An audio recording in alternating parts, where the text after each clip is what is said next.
नमस्कार दोस्तों, स्वागत है पंचशील एजुकेशन एकेडमी के लर्निंग प्लेटफॉर्म में। हम कर रहे हैं हिमाचल प्रदेश का ऐतिहासिक स्वरूप कि हिमाचल प्रदेश के इतिहास, जितने जिले हैं हिमाचल प्रदेश के, किस जिले से कौन कौन से शासक आए, किन ने यहाँ पर काम किया। आज हमारा जिला रहेगा वो रहेगा जिला सिरमौर। सिरमौर जिला सबसे पुराना जिला माना जाता है क्योंकि जब हिमाचल प्रदेश का गठन किया गया था 1948 15 अप्रैल 1948 में, तब हिमाचल प्रदेश के 4 जिले थे: चंबा, मंडी, महासू, सिरमौर। तो सिरमौर का इतिहास भी उतना ही पुराना जितना कि बाकी जिलों का इतिहास पुराना है। तो देखते हैं हम जो सिरमौर जिला है हमारा, उसका इतिहास है, इसकी जानकारी हम किस पुस्तक से मिलती है। एक पुस्तक है जिसके अनुसार ही हम सिरमौर रियासत की जानकारी मिलती है। तो पुस्तक का नाम है तारीख ए रियासत सिरमौर।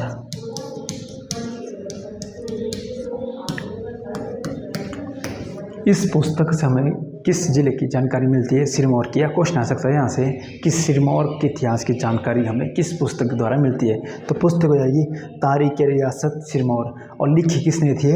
ये थे कुंवर रणजौर सिंह।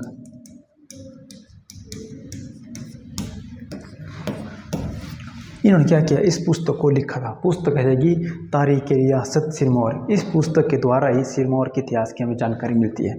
राइटर इसका इंपॉर्टेंट हो जाएंगे, राइटर हो जाएंगे कुंवर रणजौर सिंह। और इस पुस्तक के द्वारा ही हमें सिरमौर रियासत की जितनी भी घटनाएं घटती है, किस शासक के समय कौन सा राजा था, दिल्ली का किस शासक ने सिरमौर को गुलाम बना के रखा था, या 1857 की क्रांति हुई उस वक्त सिरमौर के राजा कौन था और उन्होंने रियासत का साथ दिया या अंग्रेजों का साथ दिया, इसकी चर्चा इस पुस्तक में बेहतरीन ढंग से की गई है। तो ये पुस्तक लिखी किसने है? ये पुस्तक लिखी है कुंवर रणजौर सिंह ने। और पुस्तक का नाम हो जाएगा तारीख ए रियासत सिरमौर या सिरमौर का इतिहास। इस इतिहास के अनुसार हिमाचल प्रदेश का जो सिरमौर रियासत थी, इसमें जो राजा थे, राजा आ जाएगा इसमें रसालू। और यहाँ से क्वेश्चन आता है ऐसा कि सिरमौर रियासत की स्थापना किस राजा ने की थी? राजा आ जाएंगे राजा रसालू। लेकिन कई बार क्वेश्चन यहाँ से घुमा के पूछा जाता है कि जो रसालू शासक थे वो किस भारत के किस राज्य से संबंधित थे? वो थे राजस्थान से। राजस्थान का एक जगह है जैसलमेर, और जैसलमेर से क्वेश्चन आता है कि भारत का सबसे गर्म स्थान कौन है? वो आ जाएगा जैसलमेर। तो जैसलमेर से जो राजा थे वहाँ से कुछ राजा आ जाते हैं हिमाचल प्रदेश की सिरमौर में, और वहाँ से अपना पूरा राजपाट करना शुरू कर देते हैं। राजा थे वो राजा रसालू। क्वेश्चन आता है इससे, सिरमौर रियासत की स्थापना किस शासक ने की थी या किस वंश ने की थी? तो आ जाएंगे वो राजस्थान के वंशज आ जाएंगे जैसलमेर से, और राजा आ जाएंगे राजा रसालू।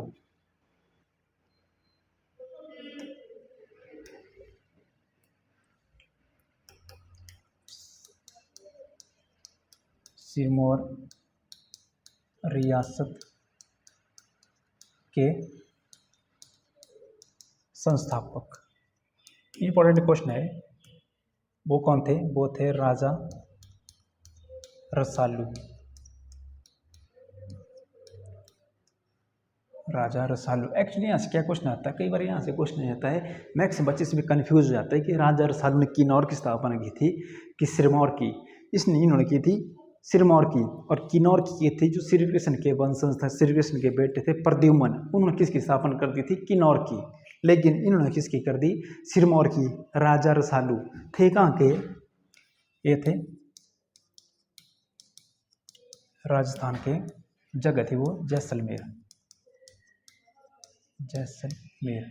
और जैसलमेर से क्या क्वेश्चन आता है? भारत का सबसे गर्म स्थान। भारत का सबसे गर्म स्थान वो आ जाएगा हमारा जैसलमेर। तो ये इसे एक और क्वेश्चन होता है कि विश्व का सबसे ठंडा स्थान कौन हो जाएगा? वो हो जाएगा बरखोयांस, जो कहाँ है? रूस में। ये हो जाएगा भारत का गर्म स्थान जैसलमेर, भारत का सबसे गर्म स्थान। यहाँ के वंशज कौन आए थे? यहाँ से राजा रसालू आए थे।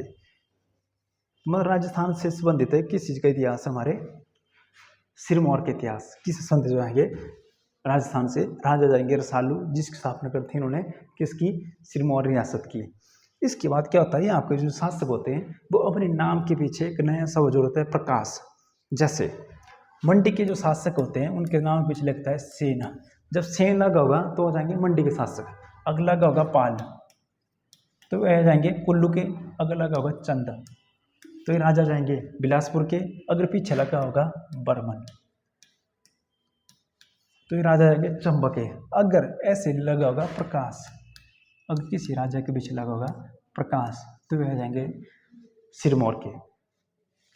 तो यानी कि इन राजाओं के वंशों के आधार पर हम देख सकते हैं कि किस डिस्ट्रिक्ट में किस वंश ने शासन किया है। तो जिसके पीछे लगा होगा प्रकाश तो बात हो जाएगी हमारे सिरमौर की। इसके बाद यहाँ का जो प्रमुख राजा आता है रसालू के बाद आता है मदन प्रकाश। राजा जाते हैं मदन प्रकाश। इनसे क्वेश्चन आता है इनके समय में क्या होता है, एक नृत्य करने वाले या कुछ नाट्य करने वाले या कुछ कलाकार इनके दरबार में आते हैं। आपको पता है कि जो सिरमौर है, मान लो ये हमारा सिरमौर, ये हमारा सिरमौर जिले का मैप। क्वेश्चन आता है यहाँ से कि सिरमौर जिले को 2 भागों में बांटने वाली नदी कौन है। नदी थी ये नदी जाएगी गिरि नदी, गिरि नदी। ये किस जिले में, सिरमौर में। और क्वेश्चन आता है यहाँ से कि सिरमौर जिले के 2 भागों में बांटने वाली नदी कौन है, वो आ जाएगी हमारी गिरि नदी। जैसे मंडी जिले को 2 भागों में बांटने वाली नदी हमारी ब्यास नदी, तो वैसी है गिरि नदी। और गिरि नदी सिरमौर को 2 भागों में बांटती है। गिरि नदी की इस भाग को कहते हैं गिरि आर और इस भाग को कहते हैं गिरि पार। लेकिन बात है जब मदन सेन यहाँ पर शासन कर रहे थे, यहाँ पर क्या होता है, एक कलाकार आते हैं जिनको बोलते हैं यहाँ पर नट। नट मतलब जो उस वक्त क्या करते हैं, कुछ नाट्य करते थे, उनको गए थे उस वक्त नट। कुछ कलाकार आए थे किस समय में, ये आए थे मदन प्रकाश के समय में। और यह घटना घटती है, जो नट होता है ये क्या करता है, ये बोलता है अगर इस गिरि नदी को हम क्रॉस कर देंगे, इस गिरि नदी को क्या करते हैं, क्रॉस कर सकते हैं। लेकिन मदन प्रकाश इस बात को नहीं मानता, वो बोलता है कि गिरि नदी को पार करना पॉसिबल है। लेकिन बात हो रही बहुत पुरानी, उस वक्त इसमें ना तो कोई पुल थे ना कुछ था। तो क्या होता है फिर इसके बाद जो इसके जो कलाकार आते हैं इनके समय में नट, मतलब जो नाट्य करते हैं, ये बोलते हैं कि नदी को क्या करेंगे क्रॉस। मान लो ऐसा कोई नदी बह रही है, ऐसी कोई नदी बह रही है, ये कहाँ बह रही है, ये बह रही है सिरमौर में। तो इस नदी को हम क्रॉस कर सकते हैं। मतलब क्या है, ऐसे रस्सी लगा देंगे, इस तरह से किसको क्रॉस कर सकते हैं, गिरि नदी को। ये किसने बोला, ये जिसके दरबार में आए थे। तो राजा इस बात को मानता ही पॉसिबल है कि नदी को पार नहीं किया जा सकता। शर्त होती है, ऐसे राजा रखता है, अगर इस नदी को ये पार कर देंगे तो आधा रियासत या आधा राज्य इस नट के नाम कर दिया जाएगा। ये शर्त रखते हैं राजा। लेकिन जो इसकी पत्नी होती है नट की, वो क्या करती है, यहाँ रस्सी लगाती है और रस्सी के ऊपर चलना शुरू कर देती है और नदी को क्रॉस करने वाली होती है। मतलब इस रस्सी को क्या करने वाली, क्रॉस करने वाली थी, यहाँ से पहुँचती थी इसकी पत्नी। और राजा देख लेता अगर इसको पार कर लेगी वो, तो आधा राज्य इस राजा को इसको देना पड़ेगा, इस कलाकार को। तो क्या होता है, राजा आदेश देता है इस रस्सी को क्या कर दिया जाए, काट दिया जाए। देखो ये तो गलत ही हुआ था किस्म का। राजा ने क्या किया था, मन में बाद में डर गया था राजा कि आधा राज्य में देना पड़ेगा। पहले तो बात ये होती है कि आधा राज्य दे दिया जाएगा, आधा राज्य अगर इस नदी को पार किया जाएगा। लेकिन राजा बाद में डर जाता है, वो नदी को, इस रस्सी को बीच में काट देता है और जो उसकी जो पत्नी होती है वो नदी में गिर जाती है और उसकी मृत्यु हो जाती है। लेकिन जब वो गिरने वाली होती है तो राजा को क्या दे, श्राप दे देती है। तो किस राजा को श्राप दिया गया था, मदन प्रकाश को श्राप दिया जाता है ऐसा कि जैसा भी आपने धोखा दिया है हमें, तो वैसे ही ये नदी बाढ़ आ जाएगी और तुम्हारा जो पूरा साम्राज्य होगा वो पूरा का पूरा समाप्त हो जाएगा। ऐसा दिया जाता है श्राप। तो किस राजा को दिया गया था श्राप, वो दिया गया था मदन प्रकाश को कि गिरि नदी में बाढ़ आ जाएगी और तेरा जो पूरा साम्राज्य है वो सारा समाप्त हो जाएगा। और उसी रात इस नदी में बाढ़ आ जाती है और पूरा का पूरा साम्राज्य खत्म हो जाता है। तो घटना किस राजा के समय की जुड़ जाती है, ये जुड़ जाती है मदन प्रकाश के। जैसे गिरि नदी को क्रॉस करने के लिए क्या लगाया था, बीच में कौन थी, नदी थी। और यहाँ पर क्या दिख रहा है, यहाँ पे एक रस्सी लगाई गई थी और रस्सी में जो पार कर रही थी वो उस नट की क्या थी, पत्नी थी। लेकिन जब वो पार करने वाली होती है तो राजा को संदेह हो जाता है कि मेरा आधा साम्राज्य तो चला जाएगा, क्योंकि वादा किया होता है, राजा ने वचन दिया होता है ऐसा। राजा आदेश देता है सिपाही की रस्सी को क्या कर दिया जाए, काट दिया जाए। तो किस राजा के समय की घटना है, ये है मदन प्रकाश की। रस्सी लगाई होती है, ये जो रस्सी लगाई थी ये लगाई किसने थी, उस नट ने, मतलब जो उनके कलाकार आए थे। और बीच में उसकी पत्नी जाती है। जब राजा को पता लग जाता है कि वो पहुंचने वाली है लास्ट छोर में, तो उस रस्सी को क्या कर दिया जाता है, काट दिया जाता है। और जो उसकी जो पत्नी थी वो नीचे गिर जाती है उस नदी में। तो वो अब कहते हैं उसको श्राप दे देती है उस राजा को कि तेरा जो पूरा साम्राज्य है उसी वक्त क्या जाए, समाप्त हो जाए। तो उसी रात उस नदी बाढ़ आ जाती है और पूरा का पूरा साम्राज्य डूब जाता है। तो जो घटना है ये किस राजा के समय की है? ये है मदन प्रकाश की। जो और ये घटना किस रियासत से जोड़ी जाती है? रियासत है सिरमौर रियासत। और उसी रात उस नदी में क्या आती है? बाढ़ आ जाती है और पूरा की पूरी जो इतनी रियासत है, जो साम्राज्य था, उसका सारा का पतन हो जाता है। तो किस राजा से जुड़ जाता है संबंध? वो आ जाएगी हमारे मदन प्रकाश। और किस रियासत की घटना है? सिरमौर की, जिसकी स्थापना किसने की थी? राजा रसालू ने, जो किसके वंशज थे? जैसलमेर के, राजस्थान से आए थे।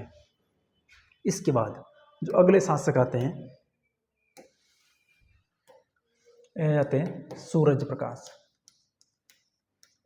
सूरज प्रकाश, इनके समय में क्या घटना घटती है?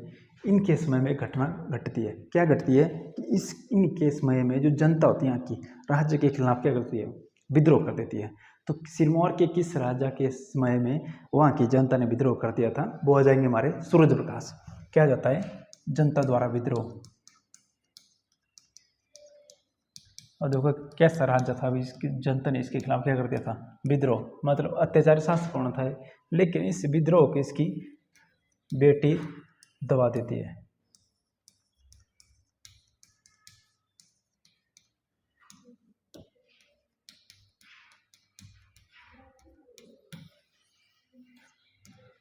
भले जनता क्या करती है? विद्रोह कर देती है। मतलब अत्याचारी शासक हो गया, इसने कर बढ़ा दिया होगा या टैक्स बढ़ा दिया होगा या जनता को ज़्यादा प्रताड़ित कर रहा होगा राजा, तब तो जनता विद्रोह कर दिया था।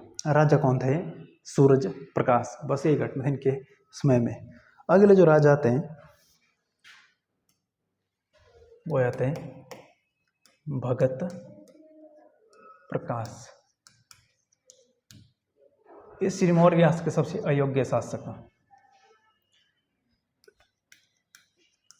अयोग्य शासक। अयोग्य कैसे? क्योंकि भगत प्रकाश के समय में ही दिल्ली का जो मुगल जो वंशज है, राजा था, वहाँ का सुल्तान था, वो था फिरोज शाह तुगलक। क्वेश्चन था यहाँ से कि जब फिरोज शाह तुगलक दिल्ली में शासन कर रहा था, उस वक्त सिरमौर का राजा कौन था? तो वो आ जाएंगे हमारे भगत प्रकाश। इनके समय में घटना घटती है क्या कि फिरोज शाह तुगलक सिरमौर में हमला कर देते हैं। फिरोज शाह तुगलक ये कहाँ हमला कर देते हैं? ये कर देते हैं सिरमौर में। और यही फिरोज शाह तुगलक है जिसने कि कांगड़ा में हमला कर दिया था और वहाँ के पुस्तकालय को जला दिया था। वहाँ से लगभग 1300 पुस्तकों को जला दिया था और एक पुस्तक अपने साथ ले गया था, जिसको खालिद ने अनुवाद कर दिया था फारसी भाषा में। यही फिरोज शाह तुगलक था वो, जिसने कांगड़ा में हमला कब कर दिया था? 1361 में। इसने पहले कांगड़ा में हमला किया, फिर कहाँ कर दिया? सिरमौर में। लेकिन सिरमौर को इसने अपने अधीन ले लिया था। राजा कौन थे वो? फिरोज शाह तुगलक और सिरमौर का राजा भगत प्रकाश। इनके समय में एक घटना घटती है कि दिल्ली का कौन शासक ने सिरमौर में हमला किया था? राजा आ जाएंगे फिरोज शाह तुगलक। और तुगलक ने, फिरोज शाह तुगलक ने कब हमला कांगड़े में किया था? इसने वो किया कब था? 1361 में। और कांगड़ा के इसने क्या कर दिया था? उस पूरे जहाँ पुस्तकालय था उसको भी जला दिया था। इसके बाद अगले शासक आते हैं, ये आते हैं दीप प्रकाश। और बहुत ही प्रसिद्ध राजा थे सिरमौर के, दीप प्रकाश।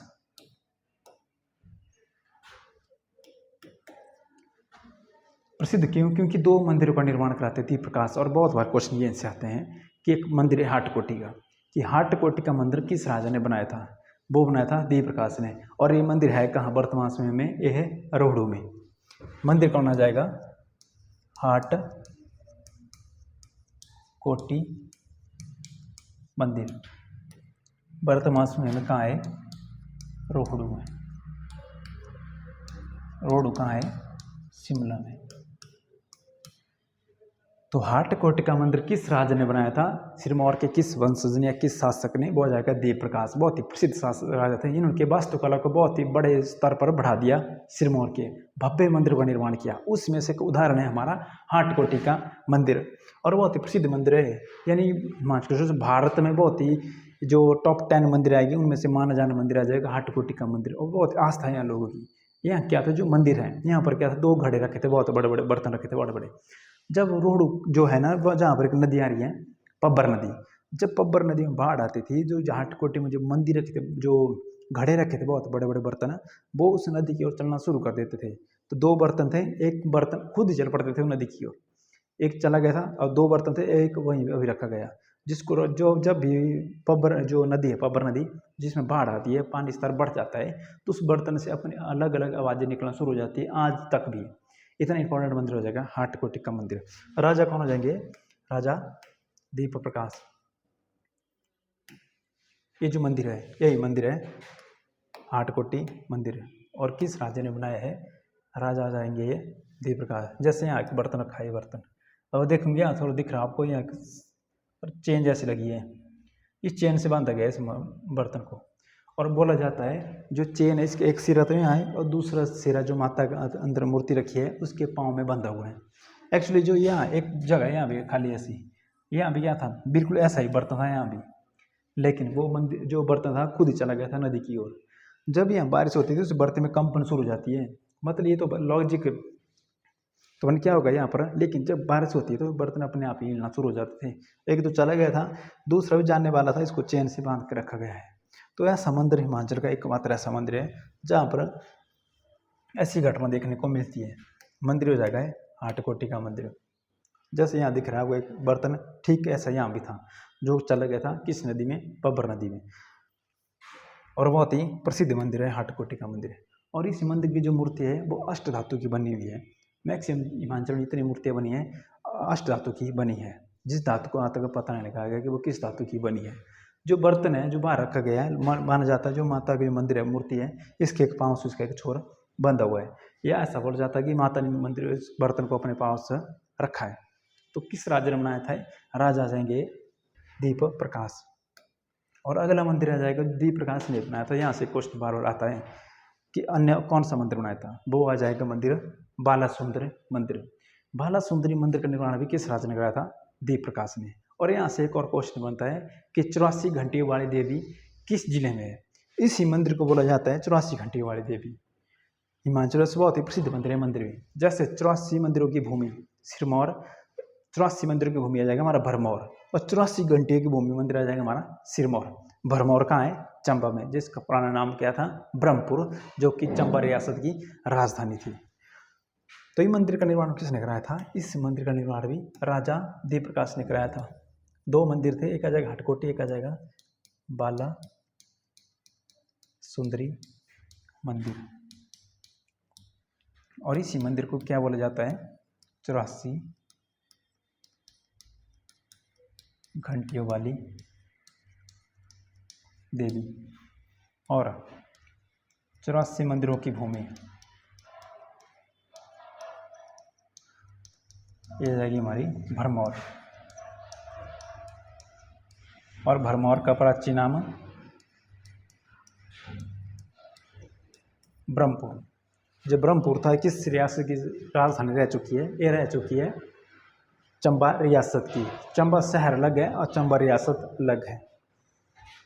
इसके बाद अगला राज्य आते हैं, ये आ जाते हैं कर्म प्रकाश।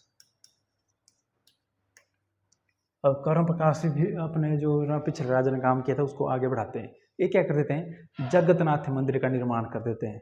जगन्नाथ मंदिर पूरे भारत में पुरी में है, जो कहाँ है? उड़ीसा में है। लेकिन उत्तर भारत में एकमात्र मंदिर है हमारे हिमाचल प्रदेश में, जिसका नाम क्या है? जगन्नाथ मंदिर है। वैसे प्रसिद्ध क्या आ जाएगा? पुरी वाला जगन्नाथ मंदिर आ जाएगा। लेकिन उत्तर भारत का एकमात्र मंदिर किसने बनाया था? कर्म प्रकाश ने। मंदिर कौन था? जगन्नाथ मंदिर, जो क्या है? उत्तर भारत का एकमात्र मंदिर, उत्तर भारत में एकमात्र मंदिर।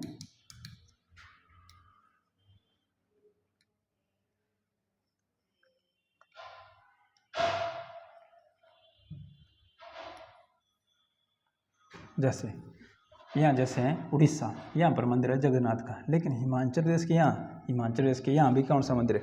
ये हो जाएगा दक्षिण भारत का मंदिर और ये हो जाएगा उत्तर भारत का मंदिर। दक्षिण भारत तो प्रसिद्ध मंदिर है यही जगन्नाथ पुरी वाला। लेकिन उत्तर भारत में एक मंदिर है हमारे हिमाचल प्रदेश के सिरमौर जिले में।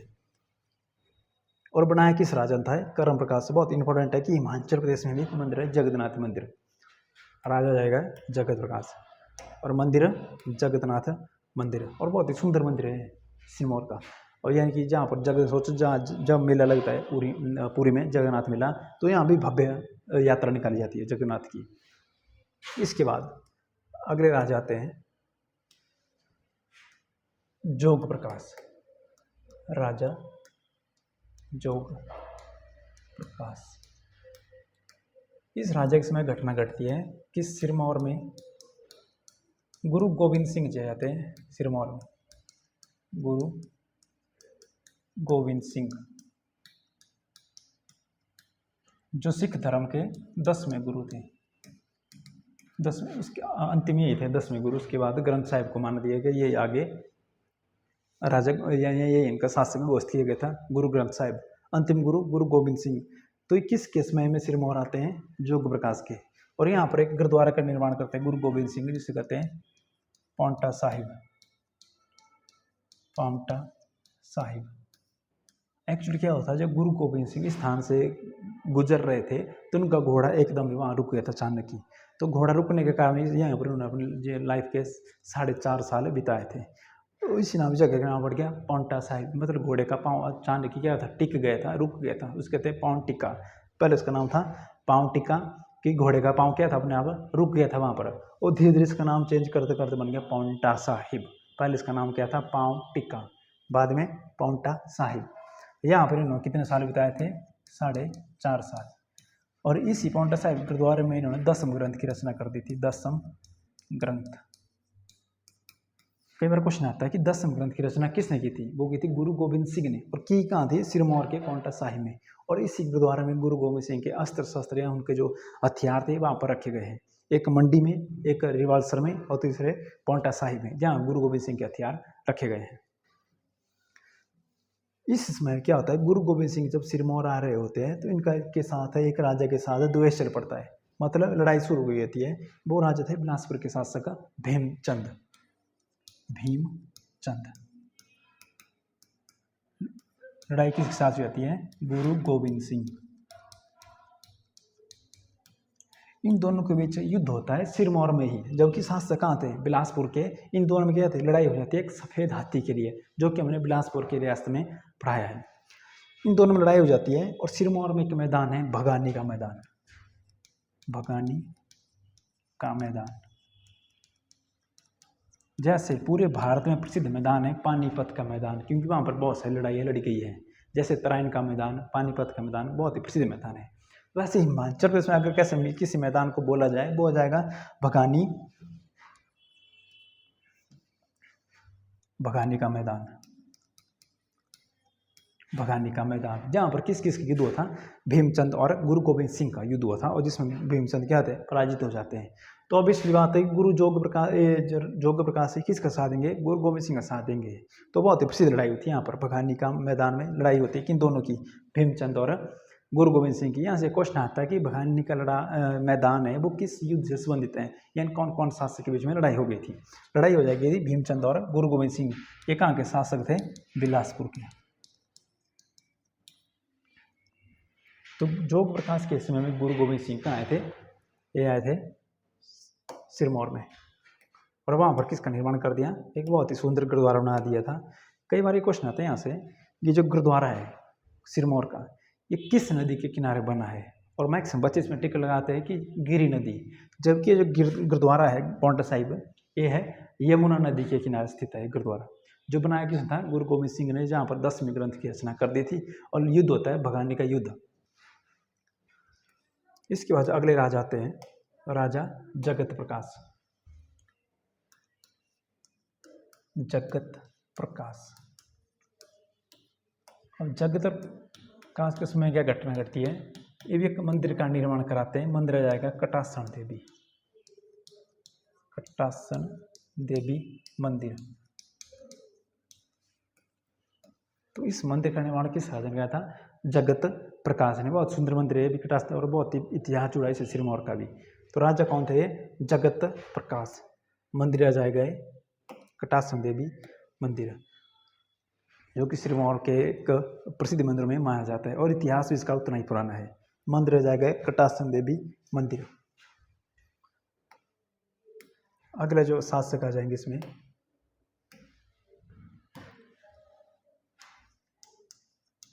शमशेर प्रकाश।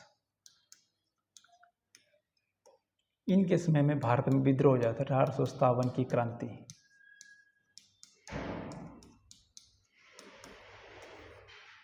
और जगत प्रकाश है ये साथ देते हैं वह अंग्रेजों का।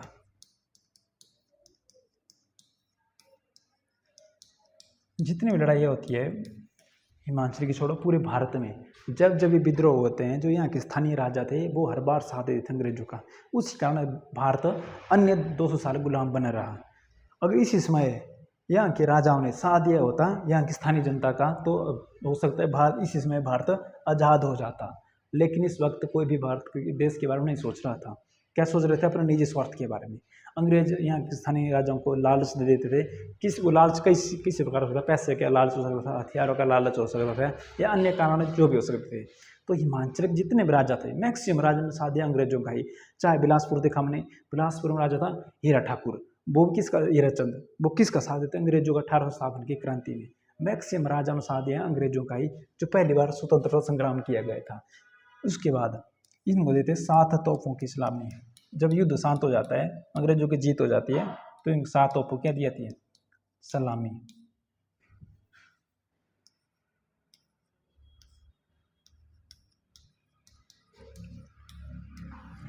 तो राजा कौन थे? राजा थे शमशेर प्रकाश। मैक्सिमम राजा साथ देते हैं अंग्रेजों का दिया जितना साथ दिया है। इसके बाद क्या होता है, जो राजा थे इनकी एक पत्नी थी जिनकी मृत्यु हो जाती है। उनकी याद में सिरमौर में एक बाग का निर्माण कर देते, उसका नाम है रानी का बाग। रानी का बाग। ये क्वेश्चन में पूछा जा चुका है कि रानी का बाग हिमाचल प्रदेश के किस जिले से संबंधित है? वो आ जाएगा सिरमौर। और यहीं से क्वेश्चन बनता है कि रानी की बाव किस जिले में? वो जाएगा मंडी जिले में रानी की बाव। ये जाएगा रानी का बाग, ये आ जाएगा हमारे सिरमौर में। किस राजा ने बनाया था? राजा शमशेर प्रकाश। और ये राजा था जिसने किसका साथ दिए थे इस क्रांति में, इस लड़ाई में देते हैं वो अंग्रेजों का साथ, शमशेर प्रकाश। और ये राजा जिन्होंने किसका निर्माण कर दिया था? रानी का बाग का निर्माण कर दिया था। किस राजा ने? शमशेर प्रकाश ने अपनी पत्नी की याद में। अगले जो शासक आते हैं सिरमौर के,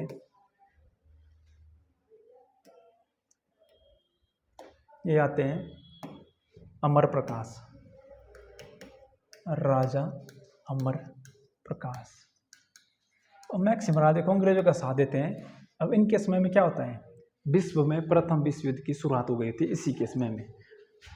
प्रथम विश्व युद्ध 1914 से 1918 में समाप्त हो गया था। तो अमर प्रकाश फिर से साथ किसा देंगे अंग्रेजों का इस युद्ध में भी। अंग्रेज इस युद्ध शांत करने के बाद सिरमौर के इस राजा को महाराज की उपाधि देते हैं। तो क्वेश्चन आता है यहाँ से, सिरमौर के किस राजा को महाराज की उपाधि अंग्रेजों द्वारा दी गई थी? राजा जाएंगे अमर प्रकाश। उपाधि क्या थी? महाराज की।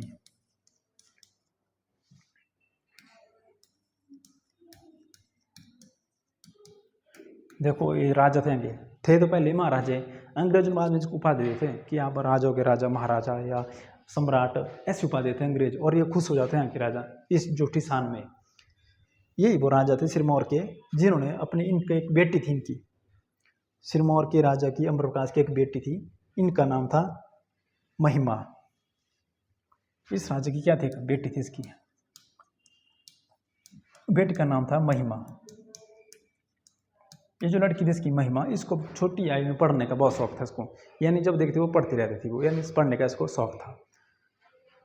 लेकिन कुछ ही महीनों बाद यानी कि जब ये 21-22 साल की थी तब इनकी क्या हो जाती है? मृत्यु हो जाती है इस बेटी की। इसकी नाम था इसका महिमा, इसकी क्या होती है? मृत्यु। तो राजा इस अपनी बेटी की याद में एक लाइब्रेरी जिसका नाम पुस्तकालय का निर्माण कर देते हैं। कौन राजा? अमर प्रकाश। तो यहाँ से क्वेश्चन आता है, हिमाचल प्रदेश का सबसे पुराना पुस्तकालय कौन है? वो इसी के नाम पर बनाया गया था पुस्तकालय, जिसका नाम था महिमा पुस्तकालय, जो कहाँ है? नाहन में, सिरमौर में। पुस्तकालय बनाया जाएगा वो महिमा पुस्तकालय। जो बनाया कब गया था? 1929 में। 1929 में कौन सा पुस्तकालय बनाया गया था? महिमा पुस्तकालय, जो कि हिमाचल प्रदेश का सबसे पुराना पुस्तकालय है। यहाँ पर लगभग 4500 संस्कृत की पुस्तक, 4000 हिंदी की पुस्तक, लगभग 1500 इंग्लिश की पुस्तक और यहाँ पर पांडुलिपि तक इस पुस्तकालय में आपको देखने को मिल सकती है, जो कि वर्तमान समय में आम जनता के लिए भी खोला गया है। लेकिन बनाया किस राजा था? अम्बर प्रकाश ने अपनी बेटी की याद में, जिसका नाम है महिमा पुस्तकालय, और 1929 में यह पुस्तकालय बनाया गया था। राजा कौन हो जाएंगे? राजा जाएंगे अमर प्रकाश। और बहुत ही सुंदर पुस्तकालय, जो कि बहुत ही प्राचीन है। एकमात्र ऐसा पुस्तकालय हिमाचल में जहाँ पर अभी तक क्या है? पांडुलिपियाँ रखी गई है। ये पांडुलिपियाँ जिनमें महाभारत हो गया, रामायण हो गया, जिसमें लिखा गया है, वैसी पांडुलिपि उस समय की पांडुलिपि अभी इस पुस्तकालय में है, जिसका नाम है महिमा पुस्तकालय। किस राजा ने बनाया था? अमर प्रकाश ने 1929 में। सिरमौर का अंतिम शासक, इंपॉर्टेंट होता है कि पहले राजा एक अंतिम शासक। तो देखते हैं अंतिम शासक कौन था सिरमौर का। ये थे राजेंद्र प्रकाश। राजेंद्र प्रकाश ये थे सिरमौर के अंतिम शासक और 1948 तक शासन किया इन्होंने। इसके बाद हिमाचल प्रदेश का क्या किया जाता है? गठन। तो अंतिम राजा कौन जाएंगे? राजेंद्र प्रसाद। इसके बाद हिमाचल प्रदेश का अलग रियासत बना दी गई और लोकतंत्र समाप्त कर दिया गया। राजतंत्र था यहाँ पर, जिसको समाप्त करके लोकतंत्र की स्थापना कर दी गई। तो ये थे हमारे सिरमौर रियासत, जिसमें क्या कि बहुत सारे राजाएं, बहुत सारे इनको काम किए गए, प्रथम युद्ध, ठाकुर की क्रांति और प्रसिद्ध मंदिर थे। मिलते हैं अगली क्लास में, तब तक के लिए जय हिंद।